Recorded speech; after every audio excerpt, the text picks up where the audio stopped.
You're listening to the After the Show movie podcast brought to you by ascully.com. And here are your hosts, A Scully and Sid Talk. Good morning, listeners. Good morning. That's very presumptuous of you. Think they're going to start their day with you? Yeah. Well, I gotta wake up and listen to A Scully first thing in the morning. You think that's what's happening? Yes, that is exactly what is happening all around the world. I don't think so. What were you talking about just then? There's a menu? Yeah, I don't know why. Just went to the link for the school in the county that I went to school with a long time ago. We're talking like 35 years ago. And the menu is right up there for the whole world to see, which is cool, right? From a parent, I want to know. But then I'm looking at it and I'm like, holy shit, if we could have had this when I was a kid, even though I did love the lunches. I was one of those kids. I was the round kid. I liked cream corn and prunes and all that shit. But there's like Tony's Pizza and chicken tacos and fried gorditas. Let me ask you a question. Who's Tony? Tony's Pizza, I don't know. It's a brand. Like a frozen pizza. It's not Tony Northrup, if that's what you're asking. No, yeah. I was thinking it was a local pizza place that delivered. No, Tony's Frozen Pizza. Right. And I'm not saying the pizza was great then, but I mean, chicken bacon ranch salad? I'm reading straight from the menu here. I'm not saying this is all healthy food or anything. I'm just saying, wow, if I had been a kid with this kind of menu, I would have probably not skipped so much school. Well, that was my incentive to go to school. Let me tell you my school lunch story, and it really sucked. I didn't, for some reason, because I was in foster care as a child, I didn't get the school meals. My, you know what I mean? Yeah. I didn't get the school meals. I got a packed lunch, and I think it was possibly the foster parents trying to not spend the money. Oh dear. This sounds like a tragic story we should make a movie about. I'm not laughing. I'm just saying, my God. Yes. So I didn't get the school meal, so I got a packed lunch. So I sat in our school hall where you go and eat your dinner. There was the canteen where all the kids went who were getting the cooked food. And then there were the people who had the sandwiches, packed lunches over this side. And I once expressed that I liked lemon curd sandwiches. I think I've told you this before. Yeah. I would never eat a lemon curd sandwich in my entire life anymore. But for some reason, I liked lemon curd on white bread. And then for the next 5 years, I got every day lemon curd on white bread. Was lemon curd very cheap? It's just like jam, you know. And this is really a sad story. This podcast is not about your sad childhood. It wasn't sad. It was just like it never changed. It was always, even if I kind of said, can I have something different? It never. I think it was probably the easiest. So okay, lemon curd sandwiches. Just for continuity, I've just looked up the menu from your high school, which was in Manchester, England. Yeah, and it's right there online too. They got a pasta bar, baked pizza slices. I mean, things chicken are different fillets, now. Theo's marinated chicken flatbreads. Holy crap! Jack and potato, which is a baked potato. I'd have that every day. Classic tortilla wrap, curry of the day. Yeah, you know what? It wasn't that when I was at school. They also have oven-baked pork sausage and vegetarian sausage. They're very progressive there at Fred's. I think they are in most schools nowadays, right? Oh, I didn't see any vegetarian on my menu. Middle America, they ain't gonna feed kids no vegetarian food. Anyway, if you're a kid... I'm being very biased, I apologize. If you're a kid and you really love your school meals, great, because I just had lemon curd sandwiches. Everybody needs to feel bad. Like, I have to feel bad because I liked my shitty frozen pizza dinner that I got. You know, I can remember this too. I used to, there was a friend who liked lemon curd sandwiches, and I often used to trade my lemon curd sandwich for his ham sandwich. This is not the before the after the show discussion, by the way. This just sort of sprung up organically. And this kid had the same issue as me. He only ever had ham sandwich. That was all that was ever made for him. So you always got a ham sandwich. No, well, it was not an always trade. It was when he was bored of them, I would trade. I got it.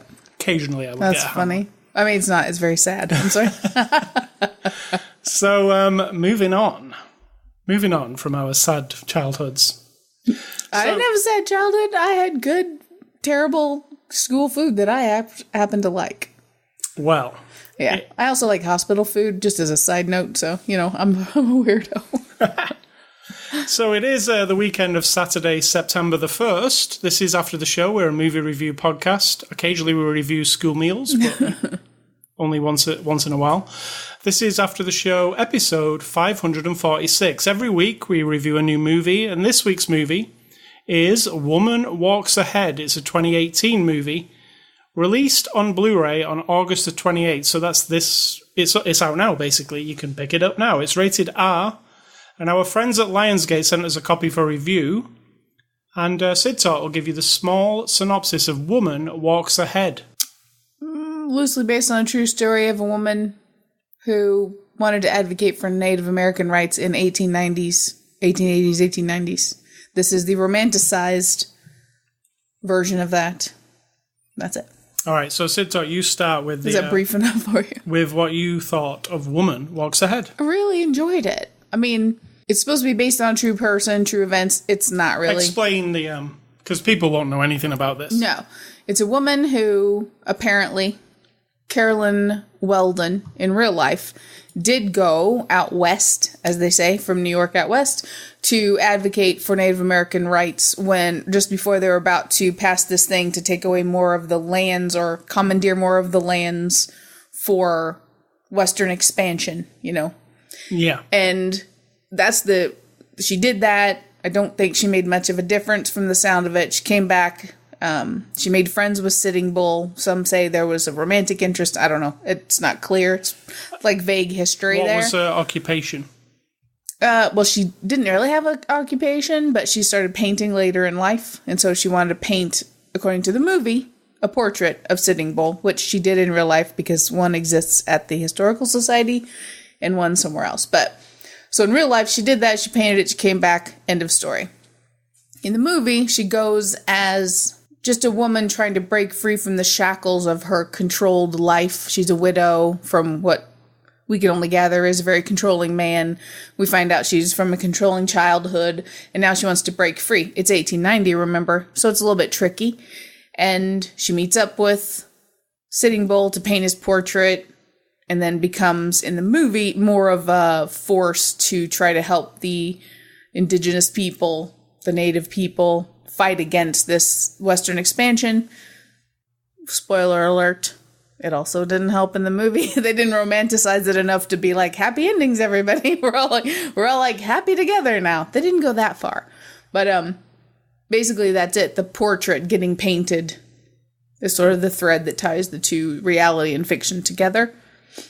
And this one's more fiction than reality, it seems. Yeah, because it's basically portraying her as this woman who just wants to go and paint the portrait of this person that she's read about, I assume, and thinks is probably very colorful, demanding, or commanding character that represents to her freedom. The plains out west are just freedom. She's seen paintings of the Indians or Native Americans. She's seen paintings of the plains and the open lands and the mountains, and she sees it as freedom, which of course is what she wants in her life. She wants to paint his portrait, and while she's there, gets wrapped up in the idea of trying to salvage what lands they have left. So that's the movie story. Yeah, the movie story, when you watch the movie Titanic, yeah. And there's a real life event and then there's some... Or Pearl Harbor. Yeah. I was thinking Titanic, paint me like one of your French girls, Jack. There's some painting in that. Well, neither of them existed. So like nothing in that movie is real except some of the people and the But in crash. this movie, all we know for certain of the, real story is this lady existed. She's painted a painting. Yeah, she did a painting. She's very, like she mentions, she's a footnote in the history books. There's very little about her anywhere. And we also know Sitting Bull existed. But the guys in this movie, who are, the US guys, are they based on real people? The US guys. You mean the military, the general? The cavalry? Are they based on real generals and stuff? Or don't know. So that's what I'm saying. It comes across. Well, it does say here, it mentions the James McLaughlin, who is the guy who came and was basically saying, give them a chance Yeah. At the dinner table, he's drinking all the wine. So that guy existed. Was his wife? You know, the thing. That wasn't him. McLaughlin was the other guy who came with his army. McLaughlin's this guy. Oh, was it? Yeah. Okay, well, he existed.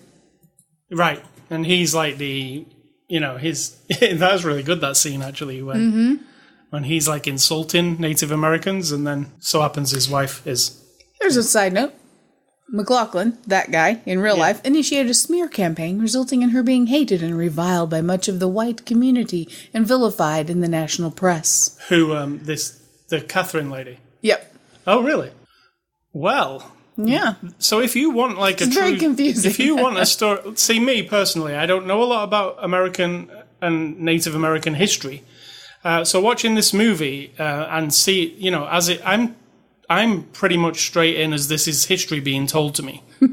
You know better. And I was dying for it. I actually was like, I can't wait for this to end because I'm enjoying it, but I can't wait for this to end to fact check what's going on here because it seems too romanticized. Like it really does. There's a lot of like almost romance novel-y type stuff in it where I was like, oh, this is a bit, would this have happened? I felt like it wasn't real. And then I was like, well, anything can happen, so maybe this is the amazing story of this, right? But obviously it is not. Like you have to take this as a movie. There are some characters who are based on real life people, but the actual story, it's very, like 5% of it might be real? Not even that. Just those two characters, maybe that third character, and that it was a real event, that Sitting Bull was shot upon his arrest, and then the massacre thing that happened after that at Wounded Knee, those are all real events. Yeah, the massacre at Wounded Knee, we've seen movies about that. So that's a real event, but it's not covered in this movie, apart from some writing on the screen at the end and some real-life photos. So this really is what it boils down to is it shows you this woman as this badass woman. It's the Titanic. Essentially. Yeah. I mean, it's like a terrible thing, and then you want to add a little bit of fluff to it to make it palatable. Badass this woman up, though, right? They like make it so she's hardcore. Like she gets a beating and she stands up for it, and she won't get on a horse. She'll just walk. Yeah, like where do you come up with that? If we can't research and find out anything about this woman, I think they're just trying to. What would a woman do who was super tough? Well, guess what? She'd walk in a high heel. She wasn't tough. She was afraid of the horse. No, I mean they were trying to make her seem like a tough. That wasn't tough. That made her seem weak to me. Like she was too chicken shit to get on that horse. Right. So then that made her like just a to big me getting on the horse would be the easy part. Like walking would be the hard part. But you saw the movie. She was afraid of the horse. Yeah. That's why she didn't get on, not because she was tough. I mean, you could also say why would they make her afraid of the horse? I mean, it's weird in a movie like this where you're dealing with some. They had to introduce a little story about her life as a child, which I don't know that could be substantiated. It's mostly so we're going to say this is 99% fiction, except for the actual points that we've found are true. Yeah, but it's a well-made, beautifully lit, beautifully shot, well-told story as a movie. Yeah, it's not a documentary. It's not promising to be representative of real life. So you can enjoy it as a movie and then go do your research. And they can be two separate things. What I took away from it was how beautiful the landscape is, which is actually New Mexico where they filmed. Mm-hmm.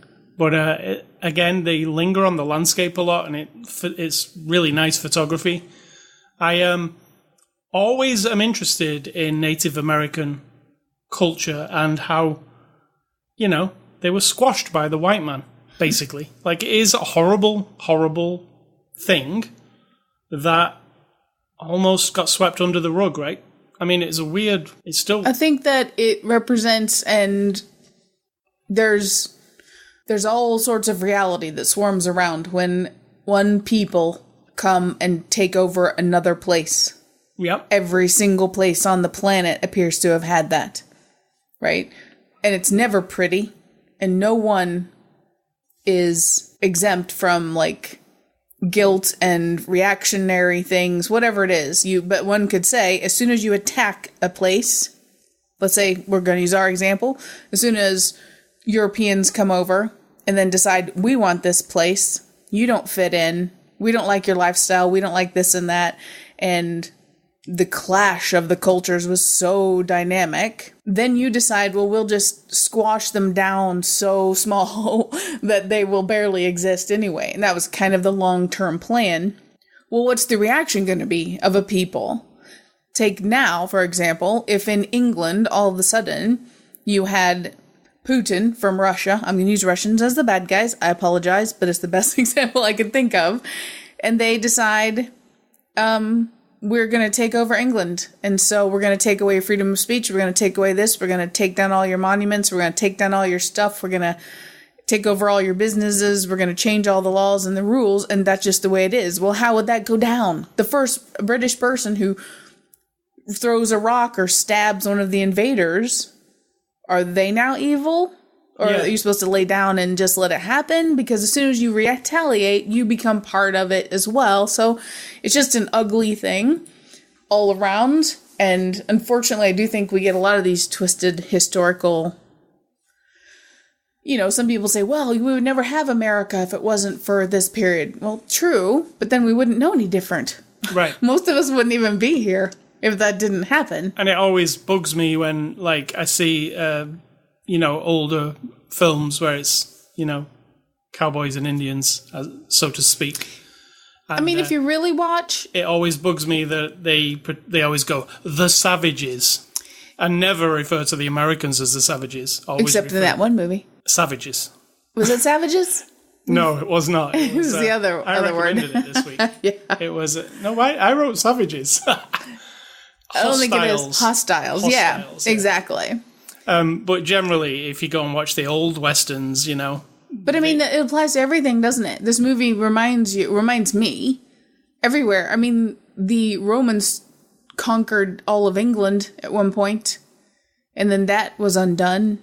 You know what I'm saying? They came across and tried to conquer, obviously, people like Napoleon tried to conquer lands, Hitler tried to conquer lands. Everyone who tries to conquer and take somebody else's shit just for the sake of it, or for power or resources or whatever, it's all the same. And unfortunately, the end result is all the same. You just act like an asshole, basically. For Native American history, when you look into it a bit, it's beautiful. It's based on peace. It's based on... I think that's an unfortunate side effect of some of the information we get. We don't know that for a fact, and so we don't know. Look it up, right, but we don't know everything because we're not part of that world, and so you can't romanticize that either. You have to, You have a really interesting, it's just a very interesting thing that America tried to just remove. Well, it wasn't America yet, so. No. It was working on it. But even now, where are the reservations now? Where the remaining ones? Where will they be? I don't know, to be honest. Yeah, there's obviously some in New Mexico because they filmed this there, and then they actually got some real people from reservations. But yeah, they've gone, right? Are there any reservations here where we live in Missouri? No, I don't think so. Because, back in the Wild West days, Missouri was the open plains and the... Yeah. The looks Midwest. Like New Mexico, the Dakotas, there are several. Right. All west. But not a ton, west. right, anymore? No, not huge, millions and millions of acres, no. So yeah, this would be the second film we've seen this year, that Hostiles, and this one, that actually has a lot of Native American aspects to it, right? This year? Yeah. We saw that other one. Hostiles this year, and this one. And the one of was that last year? Where there was the murder being investigated of the girl, and it was snowy. Oh, yeah. And the father put on That was last year, yeah. Okay. I know which one you mean, yeah. But I can't remember the name of it. The one by the guy who did... Oh, what the hell was that called? We're losing our minds. That was on a Native American reservation, wasn't it? Yeah. Yeah. But in modern times. So I was taking this movie, like I said earlier, as history. So I was watching it that way. I was like, oh, wow, these things happened. Wow, oh, look how close she got to Chief Sitting Bull. We don't know any of that. So No. But as far as an entertaining movie, and it's really, I said to you, the word savage came to mind. There's some really brutal scenes of a woman being beat By just jerks. white men and in a village. We're not talking about, you're talking about savages as in just anybody being savage. Yeah, and it's really, when she got off the train at the beginning and the guy hits her in the face. Mm-hmm. How shocking was that? He didn't hit her, he spit on her. Yeah, I mean... He didn't touch her, he spit at her. That. Well, I'm mixing it up with the bit where she did get hit in the face. Yeah, no, he just spit in her face, but... So when she got spit in the face, I was like, what? Like, how assholey are people? And he's like, I'm just mad. Also, he's fictional. Yeah, but I don't think that was out of the question back then, right? Even now, let's be honest. Yeah. I'm sure people get spat on all the time. Yeah, so as far as So basically the bottom line is, it's not a documentary. It's not an outline of actual events. It's just got a little bit of nugget of reality. Everything else is fictional to make an entertaining movie that could sway you. It's maybe, people would say it's leaning a little bit toward like, look how terrible, the American expansion to the West was, because it kind of leans that direction. Yeah, it does lean that direction. So if you want the facts, look them up for yourself and then just stay neutral. And it also, it's beautifully filmed. There's some really great performances in it, which we'll go into in a minute. And it's not an action movie. If you're thinking this is a Western action, there isn't action in this movie. It is more of a peaceful, drama. It is not for somebody who wants to see people shooting at each other. Because there was actually no shooting at anybody, really. It's not that kind of movie. So don't go in thinking it's a... The other movie was Wind River.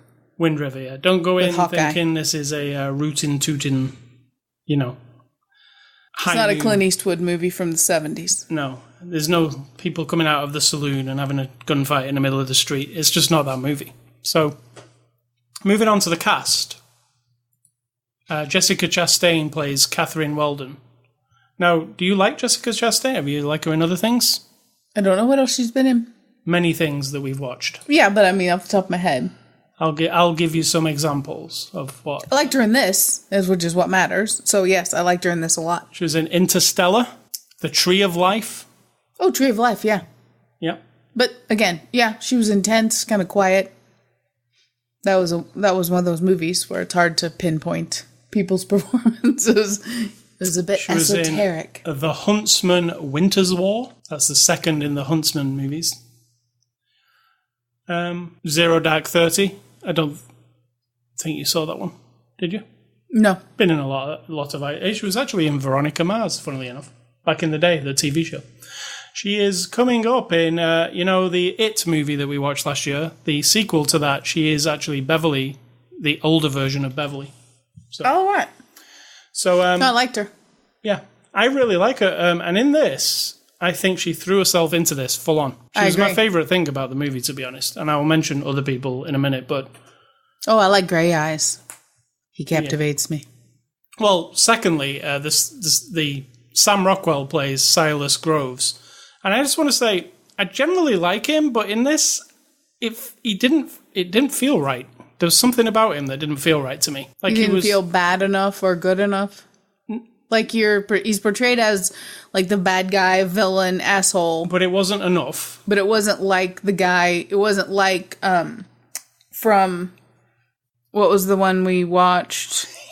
The other Western. Oh, it was that one, your recommendation. Him. Hostiles. Yeah, where you're convinced he's a fucking prick.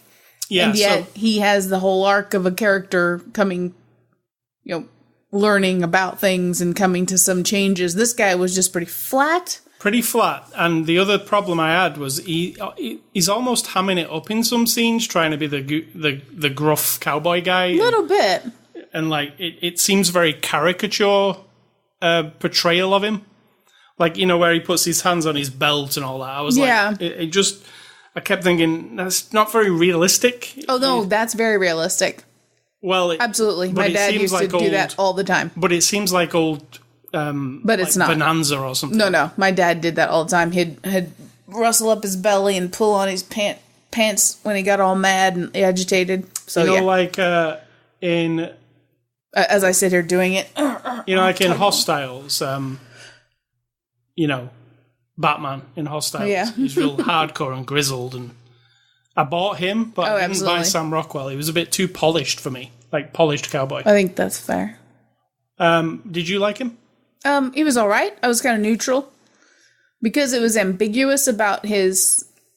Because I felt like, well, you don't seem mad enough or vengeful enough or like you really are here to decimate the entire, Native American peoples. So I wasn't sure about him. Yeah, there was definitely something that was off for me. And I was like, he doesn't match up to the other people. It's kind of, and his scenes were kind of dull or something. I don't know. I was like, oh God, can we get him out of it, please? And just go back to the other two. There isn't many, there are people in this movie, some other people, but I only focused on the main three people. And the last guy is Michael Greyeyes, who plays Sitting Bull. And he's a Native American actor, and you will have seen him in other things, including CSI. Yeah. We found, this is a little thing that we do when we look trend. People up. If you look people up, in the last 20 years. Yeah, and you look down towards when they were first starting in the business and stuff. Usually CSI, there's a few of them that come up. And they're usually those crime shows that are on TV. They're in 1 or 2 episodes of them when they're working their way up. So this guy, Michael Greyeyes, you liked him a lot, right? Yes. Oh, yes. I was very interested. I find him very attractive, just so you know. And if anyone doesn't know this, I'm talking to my husband, but he's just really captivating. And they portray him like a sexy guy.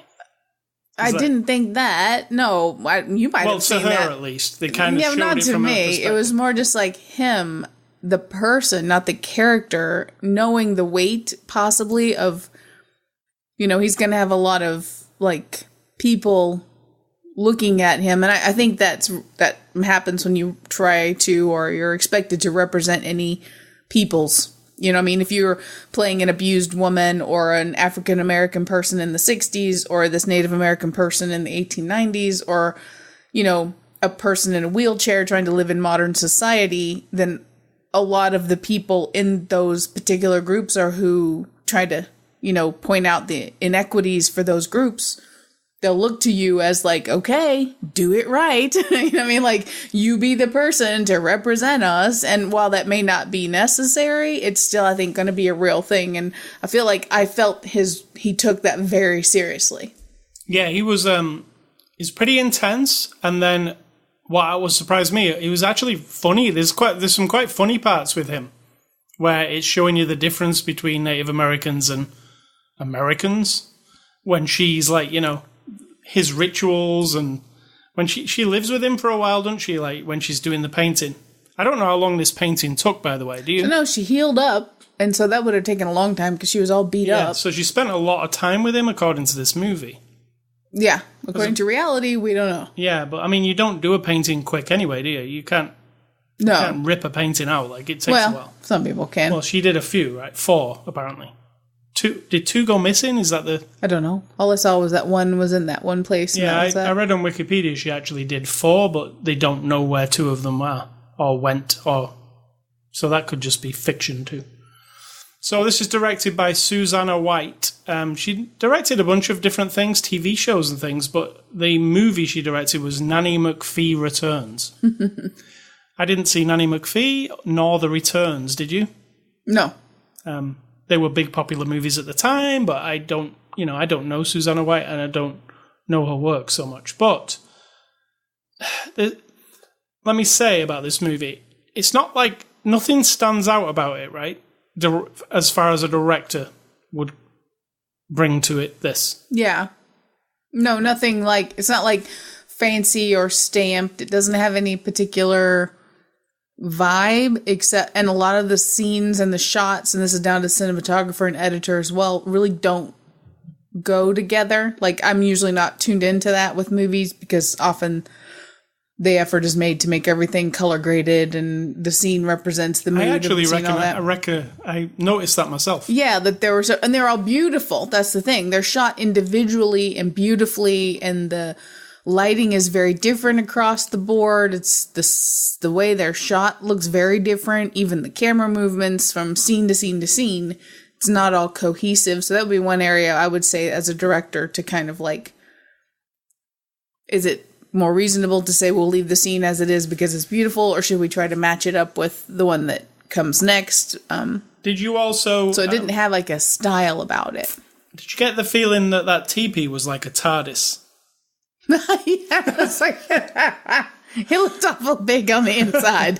Yes. Yes, because like the teepee from the outside, I thought it was just me, but you see the teepee from the outside, and then you see her on the inside talking to him. And it's like a movie set. And it's all of a sudden, it's not a teepee. It's not the innards of a teepee. It's a set. And it kept bugging me. I kept thinking, like, this isn't them inside a teepee. It's not right. Like, it don't feel right. It's a little nitpicky thing, but I'm glad you picked up on it as well. I thought it was me being... Yeah. It was funny. It's those kind of things where it, like, knocks some points off the movie for me because it doesn't all feel authentic. And, some of those parts felt like a cheaper, lower budget, like a TV show where they're doing scenes in a little studio, and that's how they felt to me. So that was a shame. So on the Blu-ray, which you can now get, it does have some deleted scenes, a making of with Susanna White, and an audio commentary with Susanna White. We did watch the making of. What did you think? It was all right. I mean, it told me that she was real. The person was real and that this kind of happened, but she didn't fill in all the details about how different it was. It was basically Susanna White sat there on a black background. Yeah. And she was just explaining how they made the movie and how respectful they were. And that was good. It's a solid, informational thing, but... Yeah. Didn't go into the history of the person or, No, I mean... when there is a real life thing like this and they've got a Blu-ray and they've got an extra section, I always wish they did do like a small History Channel style thing of, look, here's the real story of Catherine Weldon. Caroline. What? Caroline Weldon. No, Catherine Weldon is the name, right? Caroline. Oh, Caroline. Why did I put Catherine on the show? Caroline. I'm looking right at it. Oh, look, you know why I did that? Look at IMDb. Ah. Catherine Weldon. I take my information from IMDb. IMDb, you are actually wrong with your cast. It says Jessica Chastain plays Catherine Weldon. That is not correct. According to Wikipedia, who knows? We're going by sources of information we cannot vet. Hold on. I'm going to look at the back of the cover. We need to watch the movie again. Oh, okay. This is the back of the Blu-ray. This is out. The back of the Blu-ray. Based on true events, woman walks ahead, tells the story of Catherine Weldon. Oh. So they've changed her name in the movie. Because I'm looking straight at Carolyn Weldon, a Swiss-American artist and activist in the national became friends with Sitting Bull. Here's her whole history. Right. Here's the movie about her. So, yeah, it's interesting. So, actually... so if you look her up, look up Carolyn. And IMDb, you are not wrong. Because that is actually the character in the movie. Yeah. Her actual real thing is Susanna, right? Her real name was Susanna. So there's to add a little bit more. Yeah. Mystery. So, let's face it. Ultimately, she has a movie that's out there about her in the world. Which is great, right? Even if it is completely inaccurate. Her birth name was Susanna Carolina Feisch. So correct. Carolina. So then she changed her name to Carolyn Weldon. And she was from Switzerland. So to justify how different they made her in the movie, they decided to give her a whole different name. They did. That's funny. So there is a movie out there about... So in this movie, now we know, in this movie, Sitting Bull was real. Yeah. That is all. No. Also, there are 2 paintings. That's true. Done by this person that now we don't know her real name. That is all. Right, so, so extras, they're cool. I will listen to the commentary for sure. I'm interested to see what she says about the real subject and why they changed what they changed, which is most of it. But, So overall, what did you think of the movie? Like, your general... You asked me already. I loved it. No, I didn't love it. I loved it because I was really in it, and I felt like it was that story told well with a little bit too much... schmaltz. Schmaltz is a good word. Is that what I'm looking for? Schmaltz sounds right. Sap. Is that what we're looking for? Sappiness. Romance. Yeah. Like it's overly trying to be a romantic when it didn't need to be. He does try to remind her at one point, don't talk to me like you don't know who I am, to remind you that up to this point in history, he had been the leader of bands of Native Americans who did fight back, murder people. I mean, some people say there are no rules in war. I disagree, or that all is fair in love and war. But we have to remember he wasn't like Mr. Squeaky Clean, had never done or made a bad decision. But that doesn't really portray him as that. We only see the part that we can assume this character lady would see, because she didn't see him as a warrior or anything. That's exactly what I'm saying. Like, it's often from her. We're seeing things from her aspect. Like, it's like, oh, well, he's this guy. He's really nice. I've got to know him. He's not the warrior that everybody thinks. He's not just a savage like people think. So we get to see it a lot from her romanticized view of him. Which, again, who knows what she thought in real life. Well, it's probably a lot different. So, thank you to Lionsgate for the Blu-ray. And next week we are reviewing the movie Hereditary. Look out for that one next week, horror fans. Movie recommendations this week. I am going on the Western theme. One of my favourite Westerns, Open Range. I always like to recommend that one if I can. Open Range. Do you like Open Range? Yeah. I think I was really impressed. Not being a big fan of Westerns, watching that one, I was like, wow, that was what I like to see in a Western. And my other one is Hostiles, not Savage. I wrote Savages, but it's not Savages, it's Hostiles. And that stars Christian Bale. And we reviewed it not so long ago. Excellent Western. A bit more brutal than this one is. But with a similar message, just with what could probably substantiate as a less Hollywood portrayal. Yeah. Maybe not. I mean, I wasn't there, so I don't know. And mine are, and even though I cannot honestly say I've seen this whole movie, or if I did, I don't remember it, but I feel like it represents a person who, in that time frame, a white man who goes and learns about the native ways and then becomes part of that, is Dances with Wolves. Is that an accurate description of that movie? Yes. That he learns Yeah, I was disappointed because he never dances with a wolf.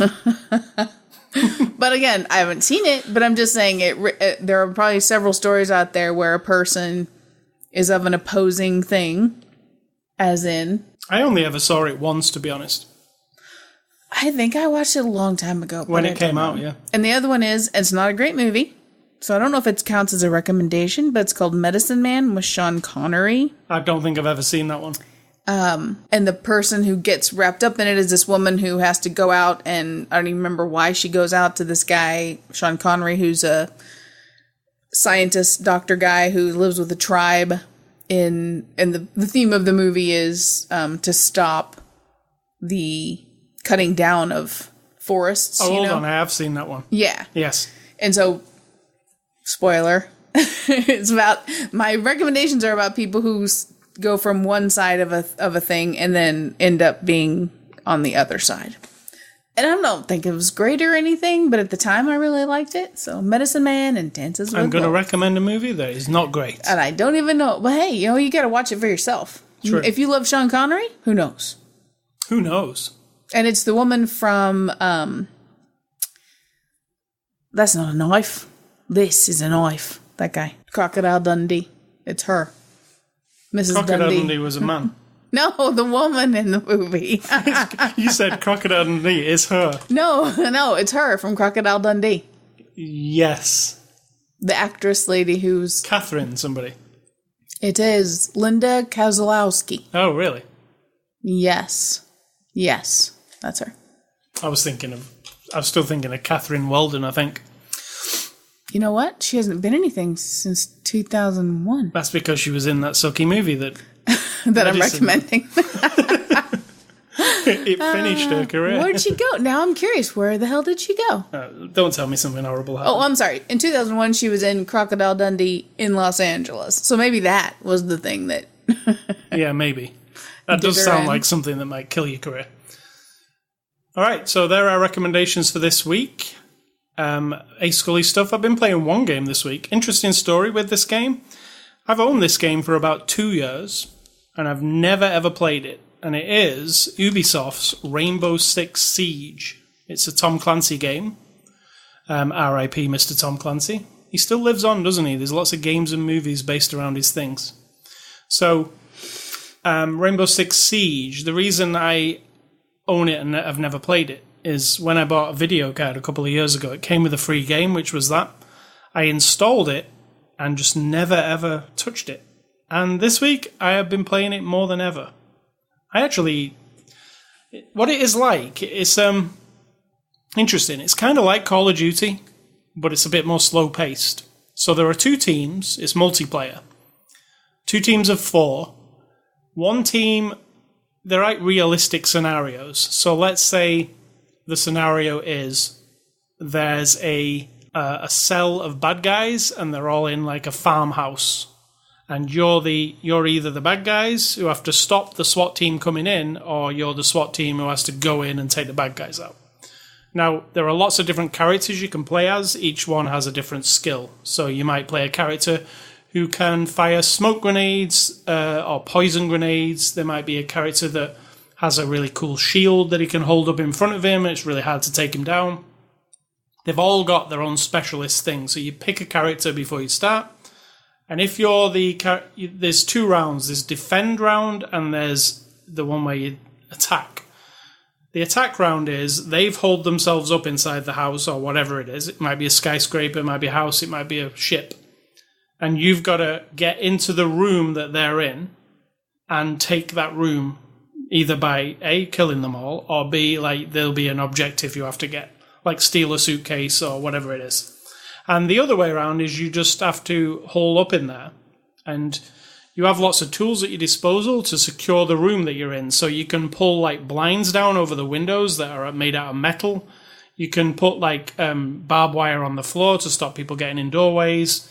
You've got little drones with, drones. It's a thing these days. Little like vehicles that you can drive and look around the corners. You've got, generic guns as well, But a lot of the fun comes to, like, figuring out a fun way to, instead of just shooting people, like a fun way of taking people down. So, setting up booby traps. The big selling point for the game is you can actually blow walls up, you can blow floors up, and you can blow ceilings up. So it makes the game, you think you're safe in the corner of a room, and then all of a sudden somebody explodes the ceiling and comes in through the ceiling, or the other way around. They come up through the basement. So it makes you on edge the entire time because you never feel like you're safe if you're trying to defend the room. And if you're attacking the room, you never feel like you're safe because they're in there waiting for you. There's booby traps. Everything's going on. So it's a really cool game. The only downside I see to it is, and I said to you about this, it's kind of like they've got this loot box system for getting all the cool stuff in the game. And most of the cool stuff is locked away, like at the beginning. So if you want all the cool characters who do the best things, you have to buy them. Now, you can either buy them with real money, which kind of pisses me off a little bit, because the game costs $60 to start with, and then they want you to buy things with real money. And it's not small amounts of real money either. Like, a character costs $10 in real money.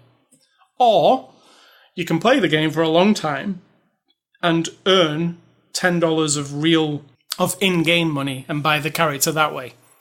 But the way they have made it, it takes so long. And I've played about 7 hours, and I haven't actually got another character unlocked.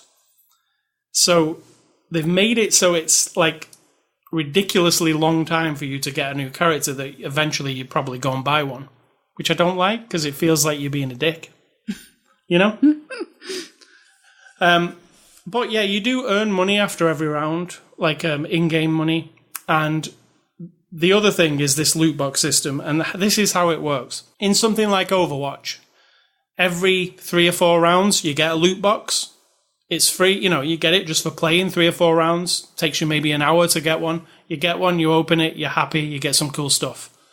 In this game, they have a wheel, like Wheel of Fortune. It spins. After each round, this wheel spins only if you win the round, though. If you lose the round, the spot on the wheel, which gives you the win, gets bigger. So if you lose the round, it gets bigger. And if you keep losing rounds, it eventually gets so big that you're never going to miss it, right? So it kind of pays off, like, eventually when you win. As long as you play a lot. So, and pay a lot. So the chances of you winning get better the more you lose rounds. And then eventually when you win a round, the wheel spins and then lands on the spot, which, if you've lost a lot, the spot, eventually will be 100%. You're definitely going to get the box. But I've had 3 loot boxes in the entire almost 10 hours of playtime, whereas in Overwatch, you would have had 10 loot boxes in that space of time. And opening a loot box gives you some kind of adrenaline kick. It is one of the things in these games that you go, oh, I've played, I did really well, here's my loot box, I'll open it. Oh, here's some really cool stuff that I can play with next time. A new gun, a new skin, just fun things that you can play the game with. In this game, I don't feel like I'm being rewarded very well. I feel like, in fact, this is what really miffed me off about it. The second loot box I opened, what was in it was a really cool helmet for a character that I don't own. And then it said, well, if you want to use this helmet, you need to buy the character. I was like, can't you arrange that so I don't get that until I own that character? Because that is even more skeezy, right? Because it's like, look at this cool helmet. And you know the character that you need to play it? Well, he's $10. You can go and get him. And then you can instantly wear the helmet. So, it's full of skis. But the overall game is really fun. So I don't know if did I recommend that? Or did I just say don't play it? Because I actually want to play it right now. That's how engaging the actual game is. So they've got you hooked. And I'm not the kind who goes and buys DLC. I mean, I'll buy DLC if it's new story or something. But I won't buy, like, a helmet for a guy and stuff. I would rather just play the game and eventually earn the helmet for the guy. So for me, it doesn't kind of work.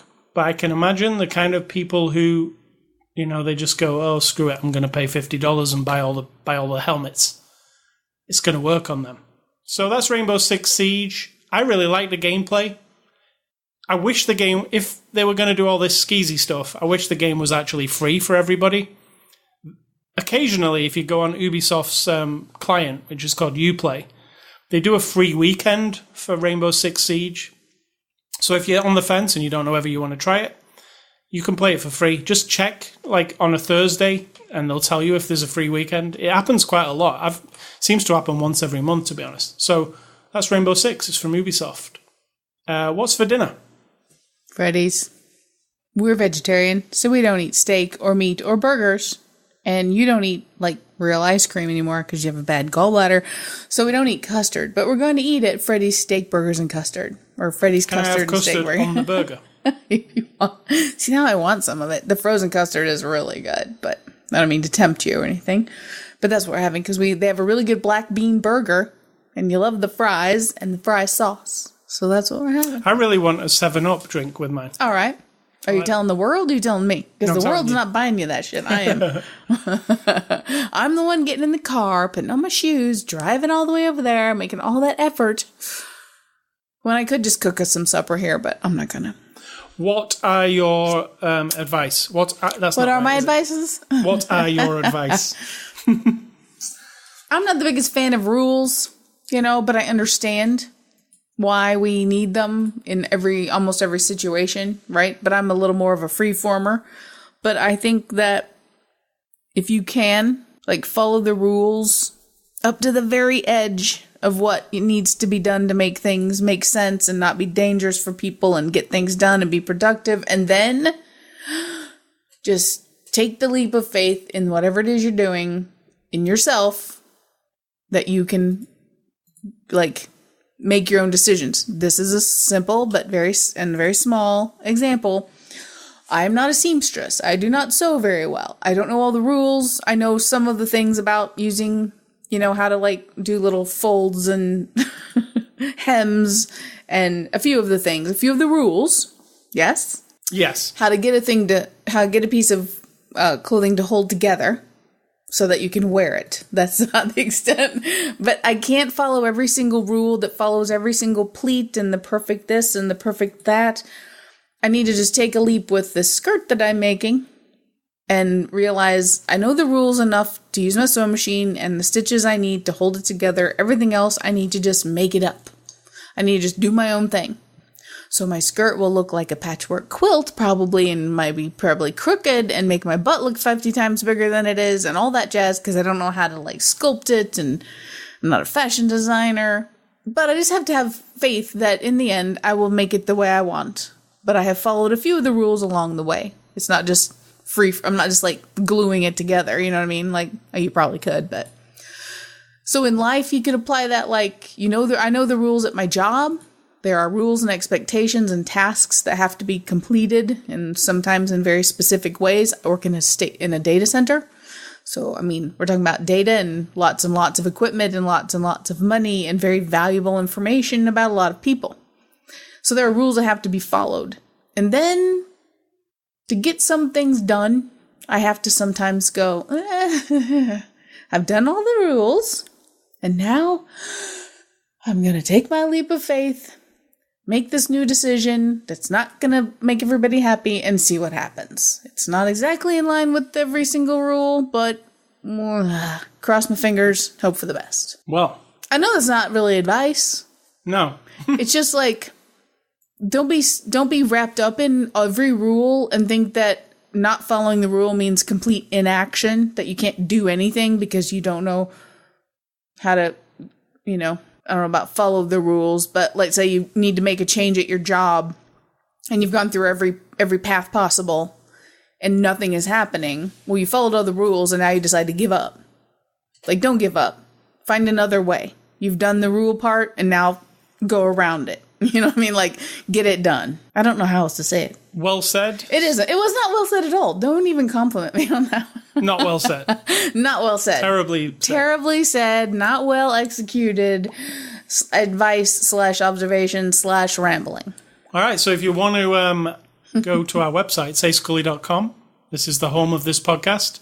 And just so you know, I was wrong. The woman in Medicine Men was not the woman from Dundee. It is the doctor from Sopranos, Lorraine Bracco. Oh, really? Yes. Nice. I just had to make that correction because someone might make it for me. Well done. Thank you. Thank you very much. Not very well done. Again. I'm not really... All right, so you can catch us on Twitter and Facebook. You can catch this podcast on the iTunes Music Store, the Google Play Store. Just go to ascully.com, click on the word podcast. You can listen to it or download it from many sources, including iTunes, Google Play. Go to your Amazon device and say the word, and then say listen to After the Show Movie Podcast on TuneIn, and you will hear it. Sorry for my email notification there. Somebody's telling me something. And you can also catch it on YouTube, this podcast. Email feedback to me at ascully@ascully.com. Don't email Sid Talk. And stay classy, Miss Jessica Chastain, who we will next see in the movie It Part 2 next year. And I'm going to say think for yourselves or someone will do it for you.